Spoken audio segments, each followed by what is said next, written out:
struggling already, one bad harvest away from by 1347, Europe had been crisis after crisis for decades. There was the Great Famine of 1350-1322. Then of long years, populations and starvation that killed people across entire families starved to death. Parents watched their children die of them. There are accounts, horrible accounts, of resorting to grass tree barking each other in the bursting areas. And the famine was caused by something called the Little Ice Age, a period of global cooling begun in the 13th century. Summers got shorter and cooler, winters got longer and more brutal. The growing season for crops, which was already pretty marginal in northern Europe, shrunk to a razor-thin margin. One bad storm, one early frost, and entire regions starved. And then there were the wars, always the wars. The 100 Years' War between England and France was just kicking off in 1337. Drag on with brief interruptions for over a century. That meant armies trampling across the countryside, burning crops, livestock, and killing anyone who got in the way. It meant peasants getting drafted to fight battles that they did not know, wars they had never met. It meant taxes going up and up and up to soldiers, weapons, muscles. In China, things were even worse. The devastating civil war between Mongol rulers and the Chinese population, raging 12-5, over a century of wars there. Armies on the move and refugees on the move. Refugees meant crowded cities. Overcrowded cities with poor sanitation. Effectively down for epidemics. There is something else. Something new that Europe properly made. The population has grown too large for the available. Between the year 1000 Europe's population has exploded at 30%. And medieval agriculture, improvements like the heavy plough and crop rotation system, have barely kept pace with that kind of growth. Most people, the vast majority of the population, was subsisting with bare minimum calories, lives, bread and forage and meal, day after day after day. It was a luxury most peasants were maybe once or twice a year on special feast day. Malnutrition was rampant, especially among the poor, which was almost everyone. No doubt from modern science, malnutrition is dramatic. It makes people far more susceptible to infectious disease. But when the came arrived, not just attacking a healthy population, it was attacking people whose bodies were already running on empty. So when the Black Death finally reached Europe, it was not just a plague.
going to explore one of the including quarantine, a concept that turned out to be so effective is still later. We're going to talk about the survivors, how they rebuilt their world with ashes, about how the plague, for all its horror, actually created opportunity not to exist otherwise. But all of that comes later. Right now we are still standing on that dock in October of 1347, watching those 12 ships. Plague had just reached Europe. People gathered on the shore excited about commerce.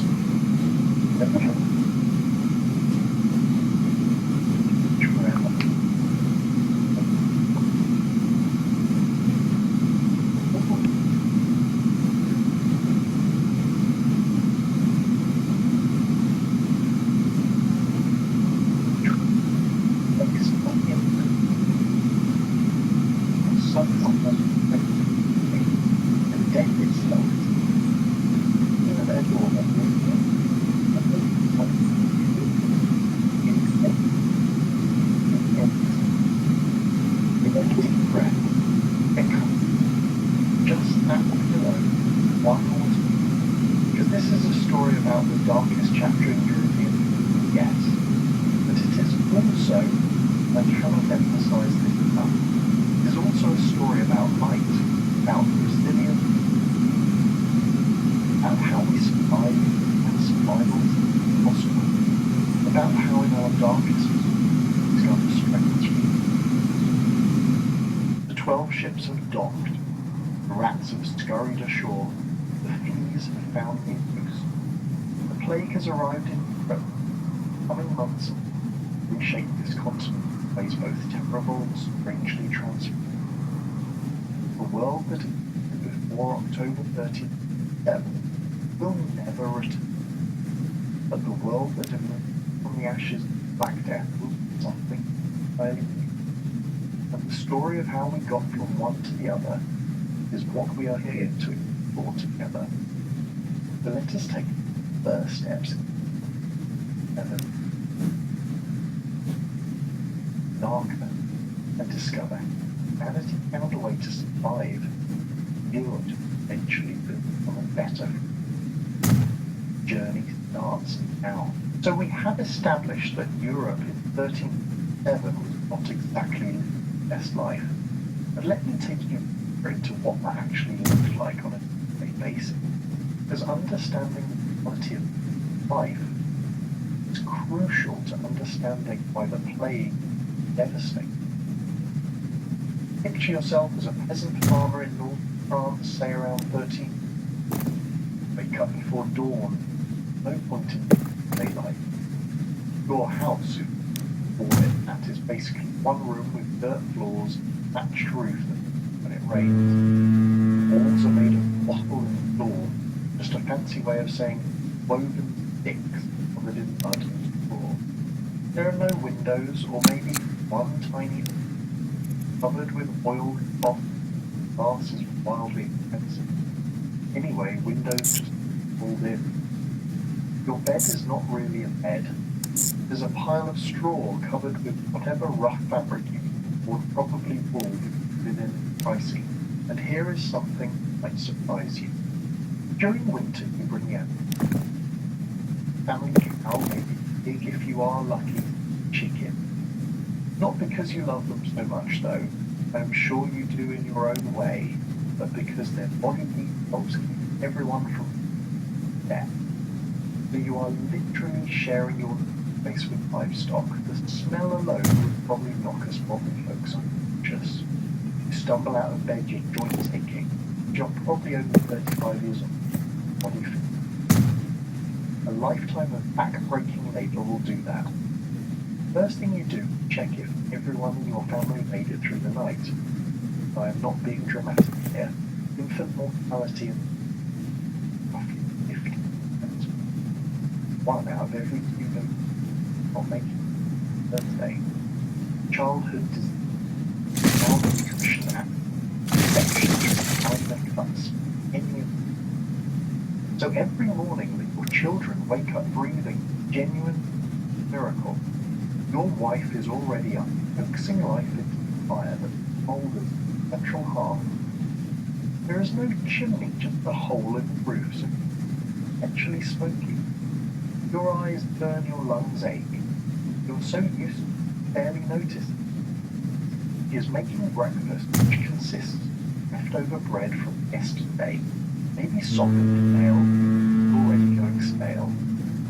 Ale, by the way, is what everyone drinks, including children, because the water is often made to make you sick. The ale is weak, barely alcoholic. The brewing process makes it safer than straight water.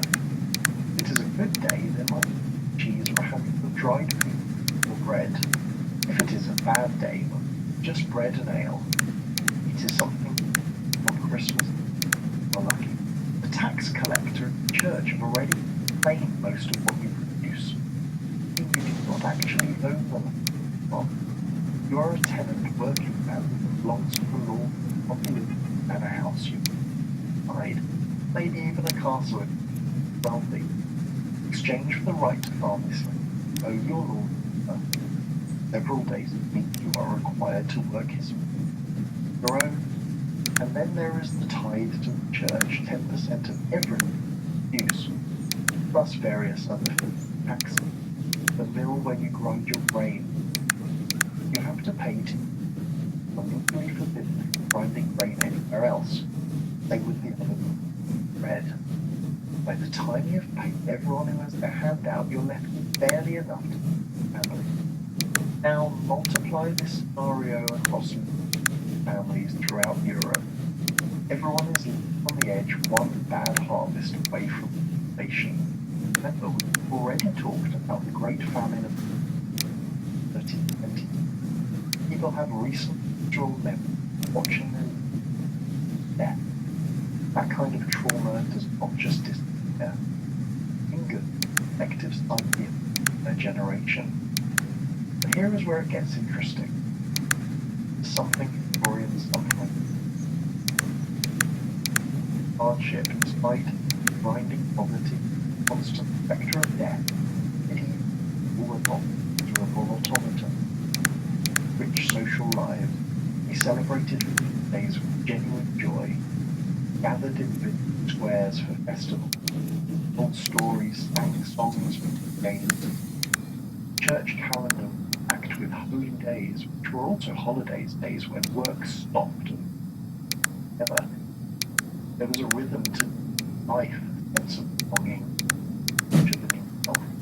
Your village, your manor, your parish church, these were not just places. They were communities in the truest sense. Everyone, when someone got married or had a baby or died, the whole village was involved. And this sense of community, this web of social connections was about to become crucial to survival in ways people could not possibly. Let me shift gears and talk about urban life, because cities in the 1300s were fascinating, frankly kind of terrifying. You lived in a city like Paris or Florence, your experience was completely different from a peasant farmer. Cities were where the action was. Trade, commerce, art, learning, all of it centered in areas. But oh my goodness, medieval cities were crowded. We're talking density. Houses were built right up against each other, often sharing halls. Streets were narrow, some barely wide enough to pass. And there was no such thing as urban planning in the way we understand today. Buildings routed up wherever there was space. The sanitation situation was to put it mildly. There was no running water, no sewage.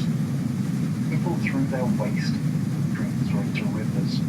Butchers dumped animal guts and blood into gutters. Tanners who treated leather with urine, animal operated right in the residential area. Stench must have been unbelievable. Some cities tried to regulate it. London, for example, had laws saying you could not dump waste in Thames. Enforcing the laws was another matter entirely. And then there were the rats. Rats everywhere. In the walls, under the billboards and grain stores in the market. Medieval people accepted life like we accept pigeons, squirrels today, except rats as we now know free in death. But in 1347 nobody made that connection. Rats were just rats and not a threat. Like the film, Alex offered opportunity that rural life didn't. If you were a young person with ambition and skill in apprentice craftsman, you could learn a trade, join a guild, a master craftsman on one day. Guilds controlled everything. There were guilds for makers, guilds for blacksmiths, guilds for weavers, guilds for goldsmiths. Each guild had strict rules about who could practice the craft, how things should be made, what prices could be charged. And here is something interesting about medieval. They were surprisingly often. You would hear a dozen different languages spoken in the market. There were Italian bankers, German merchants, Jewish money traders from North Africa, and yes, there was prejudice and discrimination, sometimes violent discrimination, but there was also a level of cultural mixing that might surprise you. Women in cities had more options than their rural counterparts, though we should not romanticize them. Most women's work was still domestic or agricultural. In cities you could find women running a mill-house, working with seamstresses and selling goods in. Widows could inherit their husbands. It was not equality by any stretch, but it was property. Peasant. Now let us talk about what happened when we got sick in the medieval. This is going to be important to get to now. Medieval medicine, what do I put this gently? Complete mess. It was based almost entirely on theories of ancient Greek and Roman physicians, particularly a guy named Galen, 2nd century AD. Galen believed in something called the theory of. According to this, the basic foods were humus, blood phlegm, yellow bile, black bile. Health was all about balance. Got sick, it meant you were out of whack, and the treatment involved trying to balance. So if you had too much blood, the was doctor, pharmacist, open a vein, drain out some blood. Sometimes they itches, which your skin fuck. Much phlegm, allergic, not vomit, fighting from accident. The logic makes sense. Worse, not better. Medieval physicians also believed strongly in something miasma.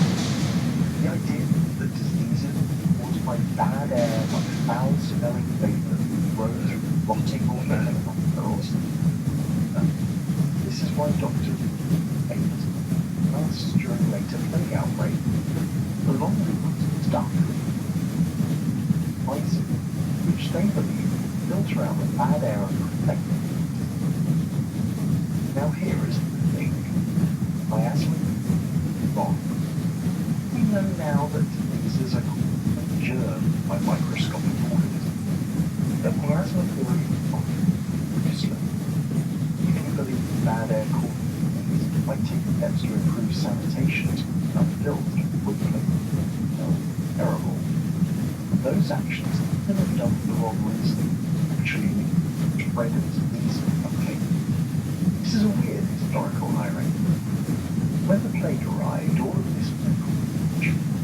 these theories of treatment turned out to be useless.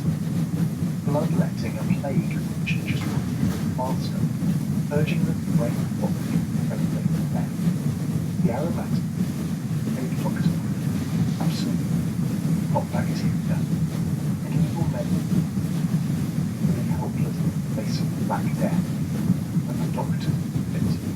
He had written accounts from physicians who watched helpless, ancient unfortunate died. Generally, Doctor 1388, who spent years great benefit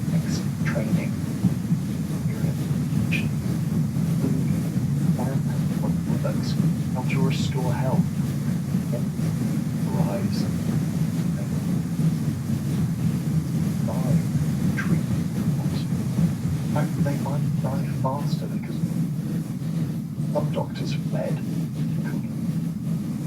They saw the writing, but others stayed. Jen found that Polino, one of the respected physicians, aided he wrote detailed observations about what he was trying to understand. It might help. 1938, killed by the disease trying to cure. His last writings show a man grappling with knowledge. Conventional treatments were not working. Approaches. Here is where the story really gets complicated. Because while doctors were struggling daily to cure the plague, ordinary survived. Physicians revealed something profound, which under extreme stress. Some people doubled down on faith. The plague was God's punishment. God could. Huge religious processions wound. People prayed or voices gave out. They bought religious amulets and charms, relics, things that offer protection. Churches did it for me. Anything that might have from death. And no down screws and self-punishment. They would parade through towns, ripping to the waist, whipping themselves in their backs. The Pope eventually condemned the act, not because it was brutal, but because it was happening outside the church's control. People were finding that Pope after God and the church was doing that. Other people responded in ways. Death was coming regardless. Why not enjoy life while you still have it? This is where we get that phrase, bury for tomorrow we die. Some people threw caution to the wind, hosting feasts and parties, bodies piled up. The writer Giovanni Joe asked, and describes exactly the phenomenon. Young people fleeing Florence not to hiding, enjoy themselves in a country villa, laughing while they sleep. Was this callous? Be the most human response imaginable. When faced with the certainty of death, some people choose joy over despair. They choose connection over isolation. They choose firm life in the shadow of death. Find that deep, literally. There was a darker side to it. When people cannot understand when they cannot control their circumstances, they look pain. And in medieval Europe, not blame usual suspects, outsiders, minorities, anyone. Jewish community suffered horrific during the Black Death. Rumors spread that Jews were poisoning wells and delivering plague. These rumors were heard. Jews were dying of plague just like everyone else. But logic does not matter when people are terrified and scapegoat. Entire Jewish communities were massacred. Strasbourg 2000. Basel, entire Jewish populations, wooden building, fire. The Pope, to his credit, Paul stated Jews were not responsible for the plague and the killing of him, but his words had effect, violence. One of the darkest chapters of the dark story, and it reminds us that pandemics do not just kill through disease, kill through disease. Foreigners, anyone who sees, anyone who is othered, target, pattern we see throughout history, fortunately. Even in recent time during the COVID pandemic, people escaped COVID, thankfully, on the same violence scale. Here they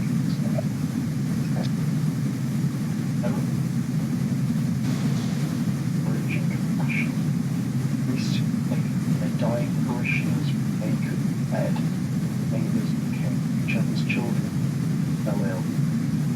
who treated patients knowing they probably contracted themselves.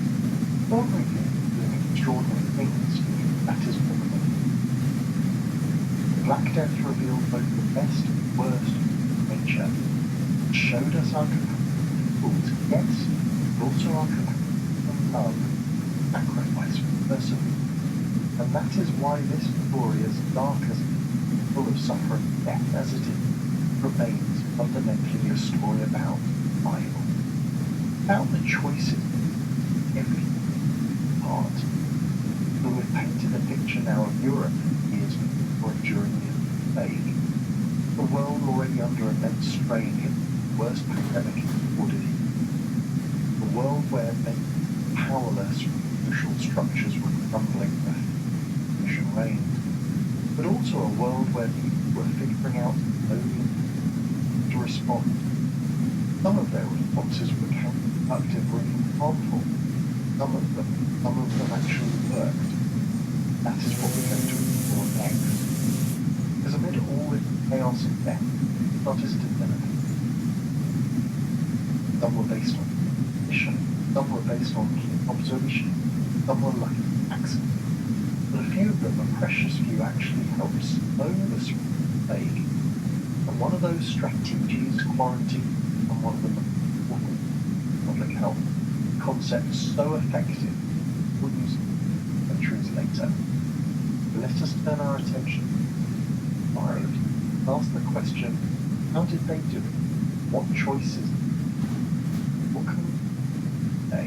When you think about it, the Bible during the Black Death came down to one fundamental question. How do you protect yourself?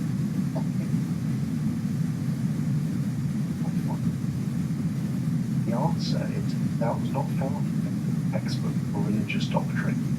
It was discovered through trial and desperate experimentation, sometimes through pure act.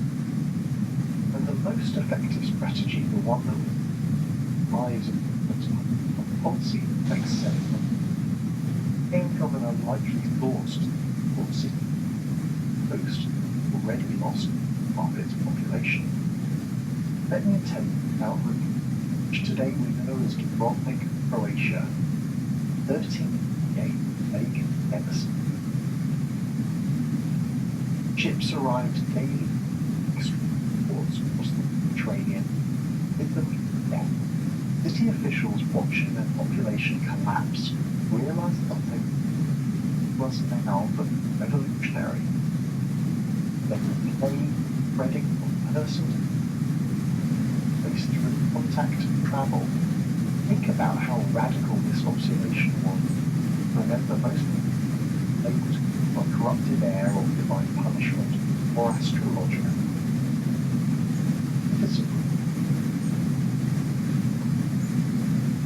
They noticed that when infected ships arrived, plague followed. When travellers from plague-stricken areas entered, not about bad air or God's wrath, but about transmission. So in 1377, 30 years of the first wave of plague music,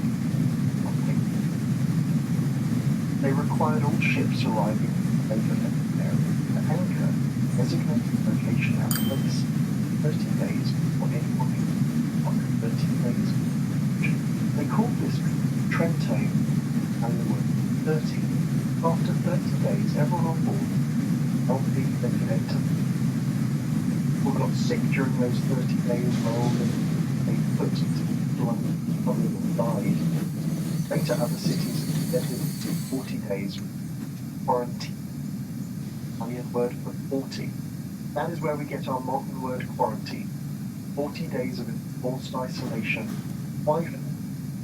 Probably because 40 was a number in Christian tradition. Jesus fasted 40 days. The flood lasted 40 days. It was a number with religious weight which helped people accept the policy. How did the people of Ragusa understand the journey? Did they know about bacterial viral transmission? Of course not. Microscopes had not been invented yet. The entire field of microbiology was still centuries away, but they understood cause and effect. they were willing to try something when everything else had failed. And here is the remarkable thing: it worked. Not perfectly, nothing could stop the plague in time once it had established itself in a region. But quarantine spread. Cities that implemented strict quarantine measures had lower death rates than those that did not.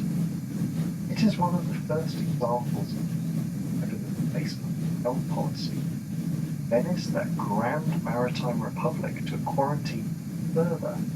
They established lazarettos, which were entire islands dedicated to isolating actually infected goods. The most famous was Lazaretto Nuovo, an island in Lagoon, where ships had to unload their cargo and crew for infection and isolation. Some goods, like fabrics and furs, which they carried, had to be aired out for up to 40 days. Out. Venice also created something else entirely, a permanent health board, the Magistrato alla Sanità, established in 6. This was essentially the world's first department of health. They had the authority to enforce quarantine, expect ships to close business, tracks. These, they compiled records, collected data, about information to make decisions. The beginning of what we now call epidemiology, science of how disease spread through populations. But I want to be honest with you about something. Quarantine was deeply popular. Can you imagine being a merchant who just spent months sailing a ship loaded with expensive cargo, only told you had to sit rather days watching your goods actually spoil and your profits evaporate? Or being a sailor desperate to see your family, after a long pursuit voyage forced to stay on your ship in sight of home? Shit. And for people trapped in quarantine stations, the conditions were often brutal. Grounded unsanitary facilities, their health sick, inadequate food and water, no medical care to speak of. Sometimes quarantine children might have survived, otherwise not from the plague, but from harsh conditions of isolation itself. Thus enforcement was a nightmare. Rich people could often bribe their way out of quarantine. Autumn cargo might be rushed through without proper inspection if the right palms were greased. Smugglers, they had a field day. There was always someone willing to skin goods or people past the quarantine stations for the right price. Every public health measure, no matter how well-intentioned, has to deal with the human nature. Some people will always put their own interests ahead of the common good. But despite all these problems, despite the protests, the corruption and the hardships, quarantine standard response to plague outbreaks across Europe. And the reason is simple: it was the only thing that actually worked. When Venice rigorously enforced quarantine during later plague outbreaks in the 16th centuries, the death toll was significantly lower than not. Let me shift gears for a moment and talk about another survival strategy, one that was less effective but reveals a lot about human psychology during crisis. Flight. Simply running away from me. If you were wealthy, fleeing was often your first and best option. Pack up your family, valuable, get out. Head for your country estate or a rural village where population density were and the plague might not reach. It was not cowardice exactly, it was rational self-preservation. It often worked temporarily. Giovanni Boccaccio's Decameron, which I mentioned earlier, built around this premise. 10 young people, 7 women, 3 men fleeing plague-stricken Florence for a country village.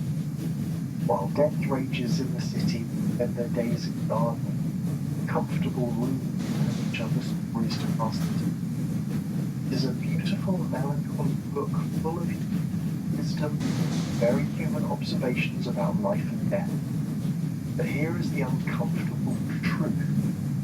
Wealthy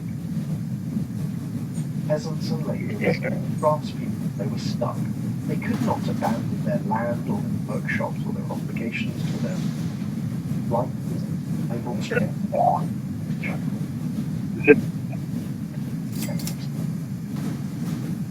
faster, something over and over around the country. It happened during the flood. It happened during cholera outbreaks in the country. It happened during COVID-19. And wealthy people work from home while essential workers exposure. I'm not saying this to anyone feel guilty, but feel if I exist qualities he always had. Black Death was not an equal opportunity killer. Yes, it killed people from all social classes, including kings, but the poor died in much greater numbers, partly because they could not flee, partly because they were malnourished and more vulnerable, and partly because they were crowded unsanitary conditions that facilitated transmission. Now, for people who could not or would not flee, there were other strategies. Some of them were useless, some were actively harmful, but actually helped. Let me walk you through some of the more interesting ones. First, there was the whole category of preventative medicine based on miasma theory. Bad air caused the plague, and good air would prevent it, right? So people burned aromatic woods in their homes. Juniper, rose, pine, anything with strong, pleasant smell. They carried sachets of herbs in their pockets. They doused themselves in perfume and vinegars. Some people held sponges soaked in vinegar to their noses and had to go outside. And you know what? This probably helped a little bit, but not for the reason they thought. Burning wood created smoke can repel insects, including fleas. The vinegar and strong-smelling herbs might have had mild antibacterial properties. And the practice of covering your nose and mouth probably reduced transmission in cases where the plague had evolved to its pneumonic form, which spread through respiratory droplets. But even though the underlying theory was wrong, some of the practices had marginal benefit. Then there was the question of diet. Medieval physicians believed that certain foods could strengthen the body's resistance to disease by balancing your humours, so they recommended light, easily digestible. Avoid rich meats, heavy wine, drink barley, figs and pomegranates. Some physicians recommended fasting, thinking it would purify the body. Was this helpful? Hard to say. A lighter diet might have been easier on digestives, already stressed by fear and anxiety. Staying hydrated, which barley and water would help with, is always good. But fasting, that just weakened people who were already malnourished. Again, we found the practice that might have marginal benefits make practice actively harmful. One thing that definitely helped, though, nobody quite understood why, was social distance. Some cities passed ordinances limiting public gatherings. Markets were restricted. Churches limited the size of funeral services, or found them altogether in some cases. A lot of people are going. Public baths, which were popular social centres, closed. People were encouraged to stay in their home as much as possible. In some Italian cities, if someone in your household got sick, your whole family would be inside your house 40 days. Guards were posted at your door to make sure no food would be brought to you. Could not go out. Can you imagine being locked in your home, watching your family members die one by one? Escape. Money, get help, just waiting to see if these would do. This practice, which they called stealing, was incredibly traumatic, and it was not always effective because by the time someone showed symptoms, they might have already infected them outside the home. It did slow transmission in some cases, and it established the principle that infected people should be separated from healthy people, which is fundamental to modern infection control. There was also the practice of fumigation and cleaning. Some cities hired crews to clean the streets to remove garbage and waste and whitewash buildings. Milan, which had one of the lowest death rates during the Black Death, was fanatical about cleaning. They sealed up infected houses, sometimes burned them to the ground. They removed bodies immediately, buried them in mass graves far outside the city. They essentially treated plague like it was a contaminant that physically. Again, they understand the actual mechanism of transmission. But by removing potential breeding grounds for rats and fleas by disposing of contaminated materials, they were breaking the chain of infection. Milan's aggressive public health measures saved thousands of lives, even though the people implementing them had no idea why they were working. Let me tell you about one more strategy, and this one is going to sound absolutely insane until I explain it. Some people didn't. Their plague victims died. Yes, you heard that right. Purpose. Why would anyone do this? Well, there was a theory widely believed. Who survived exposure to the plague did not get it. And there was some truth to this. Future infections. So the logic went like this: expose yourself to a small amount of plague and then on, while you are still healthy and strong. You might get a mild case and survive. Then you would be able to go about your life without fear. This is actually a primitive populational principle that would later lead to vaccination. Some people did survive this way, but many. It was a desperate gamble. For most people, the odds were not good. The fact that people were even trying shows how sophisticated some medieval. They were observing patterns, forming hypotheses. It was not scientific in the modern sense, but it was the beginning of what would eventually become the scientific. All of these strategies, from quarantine to flight to fumigation to deliberate exposure, they all reflect people trying to control a phenomenon that was beyond their comprehension. They did not have the full knowledge we have today. They were working in the dark quite literally. But they were working, they were trying. They were refusing to simply accept death as inevitable. Some of their innovations, particularly quarantine and isolation, turned out to be so effective and still used today. When COVID-19 hit in 2020, what did governments around the world do? They implemented quarantines. They closed borders. They enforced social distancing. They isolated the sick. These are medieval strategies developed 700 years ago by people who did not understand germs but understood patterns of transmission. That is pretty remarkable. Think about it. The people of the 14th century, working with limited knowledge and primitive, figured out principles of disease control that remain valid in the 21st century. It is a testament to human ingenuity and observational skills. We are very good at pattern recognition, at seeing cause and effect, even when we do not understand the underlying mechanism. But here is the hard truth. Even the best as the Bible much. Quarantine slowed the plague but did not stop it. Flight saved some individuals but did not save communities. Cleaning and fumigation helped at the margins but did not prevent mass death.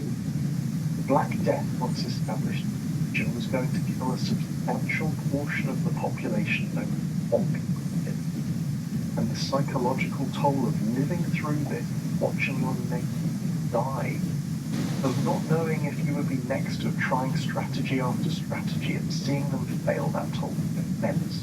People were not just dying from plague, dying from anxiety, despair and exhaustion, terror. The social fabric of Europe began apart, thread by thread, and that psychological and social devastation proved to be the most transformative physical death toll. So we have covered the Bible strategy, things people did to try to protect themselves and their loved ones. Some worked, some did not, but all of them tell us something about human nature under extreme pressure. But now we need to talk about what happened to the people who got sick. What was it actually like to have the plague? What were the symptoms? How quickly did it progress? progress? Why was it deadly? Because understanding the disease itself is crucial to understand why it inspired such deep terror in everyone who encountered it. There is no gentle way to describe what the plague did to the human body, but I think we owe it to the millions who suffered through this to understand their experience, their witness, what they endured.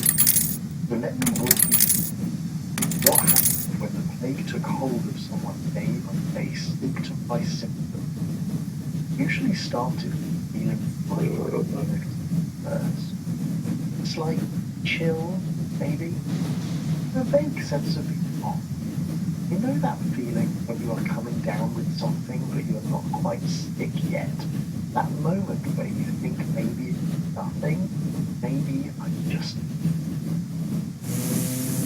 That is how it began for most people.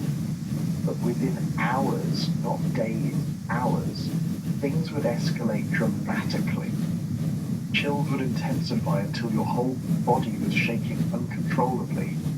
Then the fever would hit spiking so high, people became delirious, thrashing in their beds, not recognizing their own family members. Temperatures of 104, 105 degrees Fahrenheit. In an era before thermometers, physicians described patients as burning to the touch, their skin so hot it felt like standing. And then came pain. It started in joints and deep aching that made every movement spinning. Your head would pound like someone was driving nails into your skull. Your muscles felt like they were being torn apart inside. Medieval chroniclers described people writhing in their beds, crying out, begging for relief. But the truly distinctive feature of bubonic plague, being black death, pain with buboes. These were swellings of the lymph nodes, unlike anything physicians had seen before.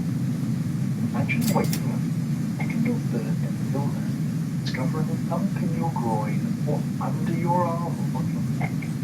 Within hours, this lump would grow to the size of a chicken egg. Some grew even larger, as big as apples or oranges.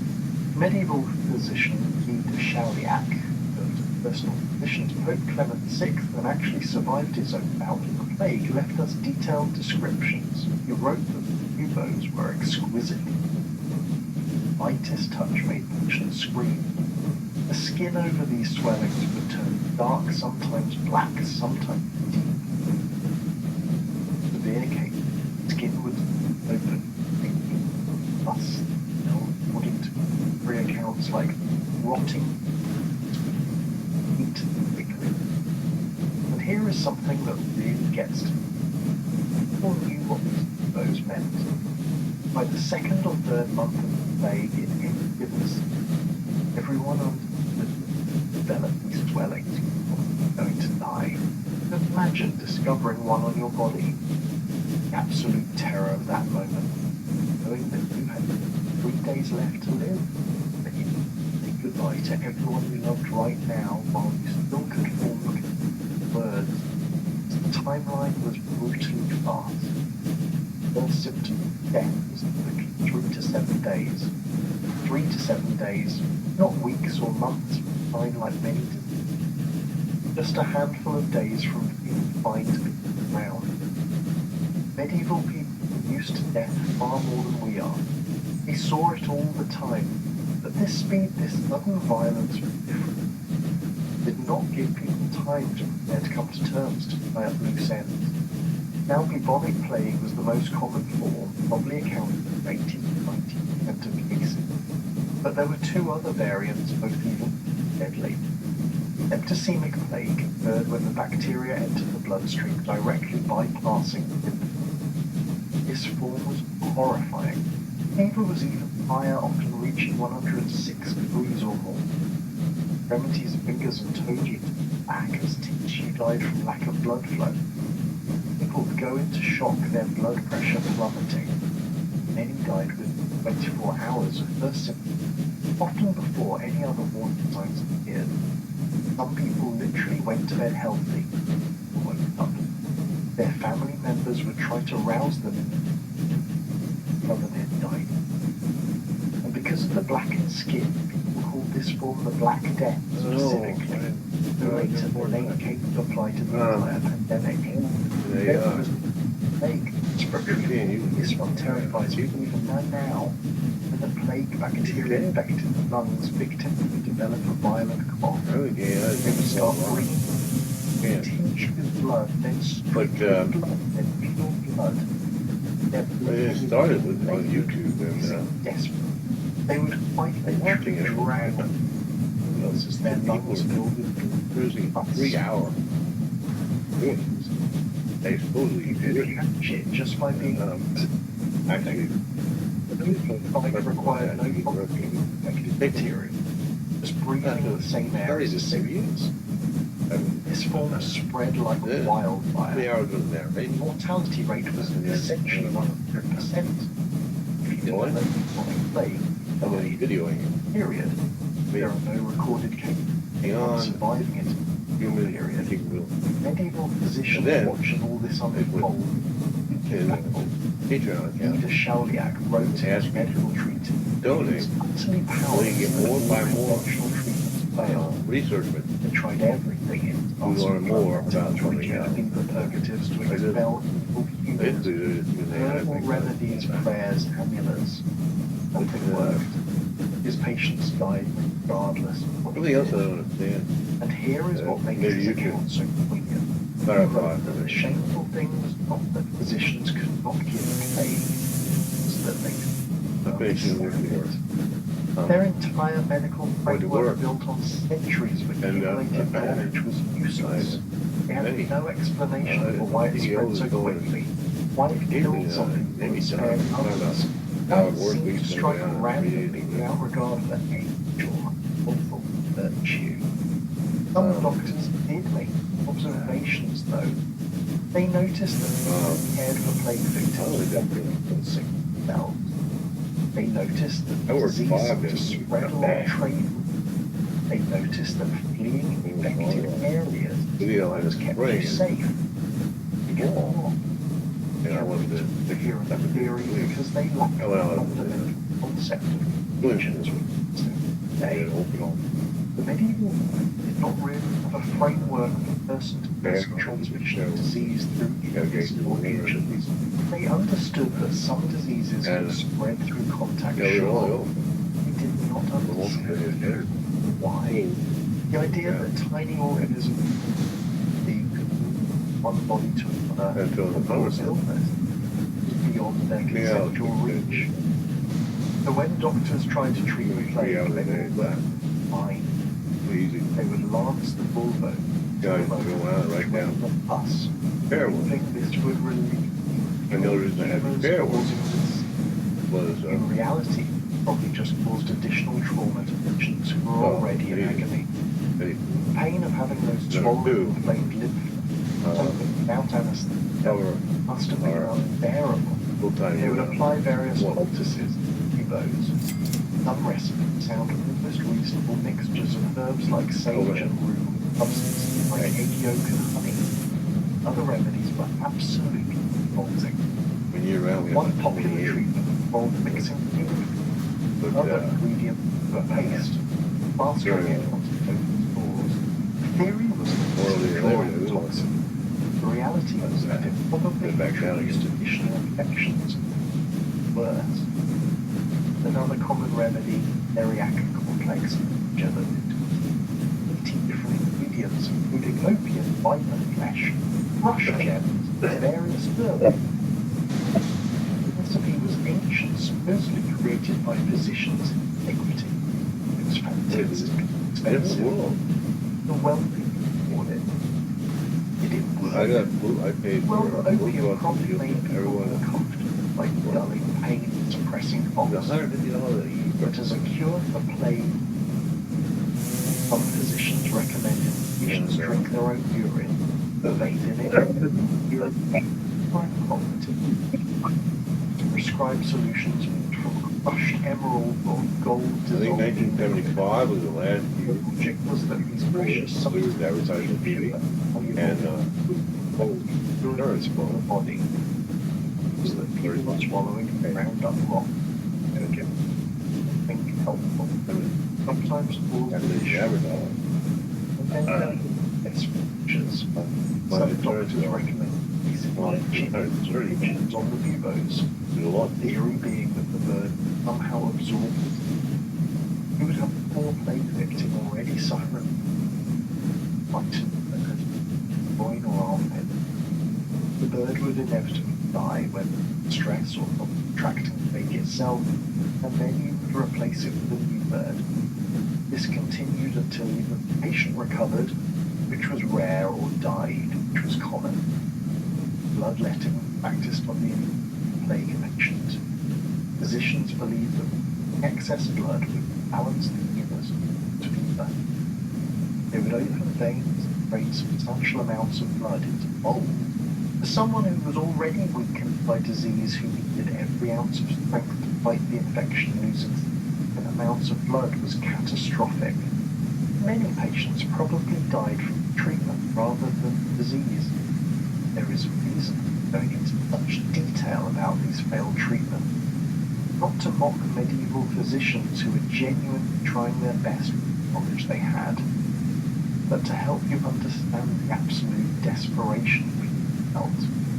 When your child is dying, when your spouse is writhing, to try anything, you will believe anyone who promises a cure, no matter how outlandish. You'll spend your last coin on remedy you know probably will not work. What else can you do? Give up, watch helplessly as your loved ones die, trying. This desperation made people vulnerable to charlatans or artists. Fake doctors showed up in plague-stricken selling miracle cures of religious charlatans. Charms blessed by saints guaranteed to protect you from plague. Fortune tellers offered to read your fate. 5. People bought these things not because they were stupid or gullible, but because they were terrified of the focus of the awful drug. But amid all this failure and fraud, there were physicians who made integrity. Gentile da Foligno, who I mentioned earlier, stayed in Perugia treating patients even after it became clear that conventional medicine was. He kept detailed records, hoping that future physicians might learn from his observations. Died in June 1348, his writings survived, giving us valuable how the plague spread. Guy de Chauliac, despite contracting plague himself and nearly dying, returned to work as soon as he recovered. He wrote honestly about his own fear of it, terrified throughout his illness. But he also wrote that it would have been shameful to abandon those to flee, when his skills limited as they were might help someone. That takes enormous courage. Many priests and monks also stayed at their post, despite terrible danger. They performed last rites with the dying, heard confessions often. What comfort good. The mortality rate among clergy was staggering, possibly even higher than among the general population, because they were in constant close contact with the sick. Entire monasteries were wiped out. Some estimates suggest that 40 to 50% of clergy died during the first wave of the plague. But here is something that might surprise you. Not everyone got the plague. The mortality rate was somewhere between 30 and 75%, depending on the form of individual factors. That means a significant minority of people survive, and their experiences give us hope amid all this darkness. What determined it? We are not entirely sure even today, which was certainly a factor. Recent studies of full skeletons from cemeteries show that older adults and people with pre-existing health conditions were more likely to die. But the plague too. Children were particularly vulnerable. Their immune not yet fully. There is also evidence that some people might have had genetic resistance. Modern genetics, certain variants involved in infection provide protection against Yersinia-ness. People with these variants might have had milder cases or even symptomatic carriers. Over multiple waves of plague spanning centuries, these protective genes became more common in European populations through natural selection. The plague, in a very real sense, changed the human genome. For those who did survive the recovery process was long. Even after the fever broke, buboes started to heal. People were left weak, exhausted, scarred, both physically and emotionally. The buboes left permanent marks sunken in lymph nodes, destroyed. Some people lost fingers or toes to septicemic plague. Many suffered from what we would now recognize as post-traumatic stress, plagued by nightmares and anxiety. But they were alive. And in the context of the Black Death, simply being alive was a kind of victory. Many survivors felt they were spared for a reason that God had chosen them to live, while so many. This created intense guilt survivors for it now. Why me? Why did I? When my children died, when my parents died, when my friends died. Others took different. They had spared death. Died. They had won a battle that most people lost. Gave some of them a perspective on life, whatever time they had left. After all, when plague migrated, how long anyone had, its mix of trauma and resilience, guilt and determination, which shaped the psychology of survivors, influenced European culture for generations. People who had lived through the Black Deaths were the world different from those who came. They questioned authority more readily, because the authorities, both religious and secular, failed to protect them. They valued life more intensely. They understood how fragile it was. They pursued pleasure more openly, as tomorrow might not come. But we are getting ahead of ourselves. We are still in the midst of the pandemic, in that awful period of 1357 and 1351, when death was everywhere and nobody knew when or if it would end. We have talked about the disease itself, about what it did to individual bodies, but what did it do to society? How did community function, or fail to function, when a third or half of the population was dead or dying? That is a question that takes us into some of the darkest territory of the entire story, but also some of the most revealing about human nature under extreme duress. So let us turn our attention to what happened. Social order started to collapse. Civilizations are fragile things. We like to think of them as solid, permanent, built on foundations of stone and law and tradition. But they are actually more like ecosystems, complex webs of relationships and responsibilities that depend on everyone playing their part. And the Black Death did not just kill people. It severed connections, broke chains, destroyed the invisible threads that held medieval society together. Let me paint you a picture of what happened in a typical medieval city. Let us say Siena, in Italy during the height of the plague in 1358.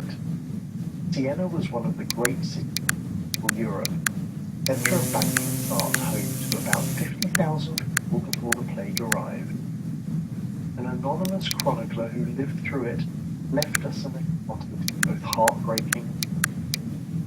He wrote that in the beginning, when the first cases appeared, people tried to maintain custom. Bodies were washed and dressed in wine.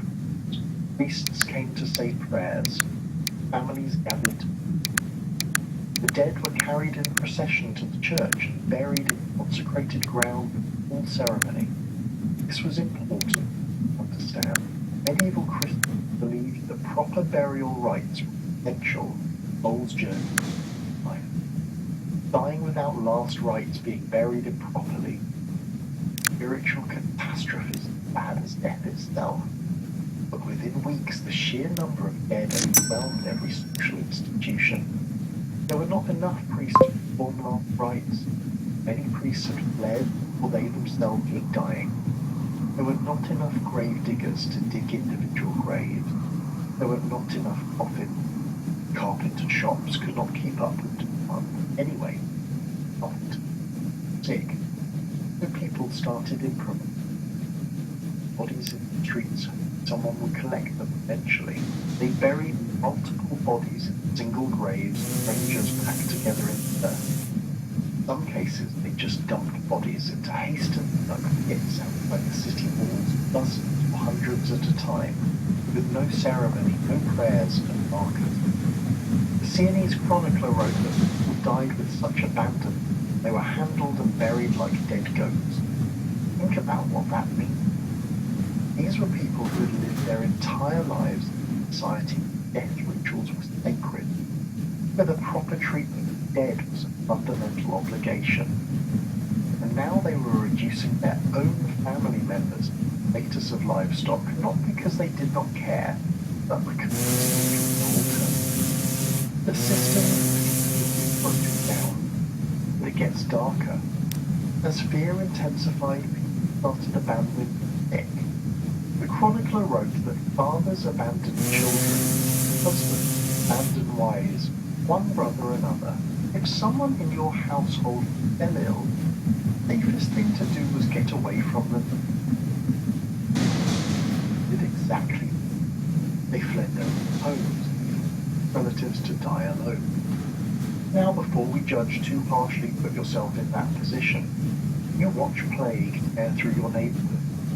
You know that people who care for the sick usually get sick themselves. You have children who are still healthy.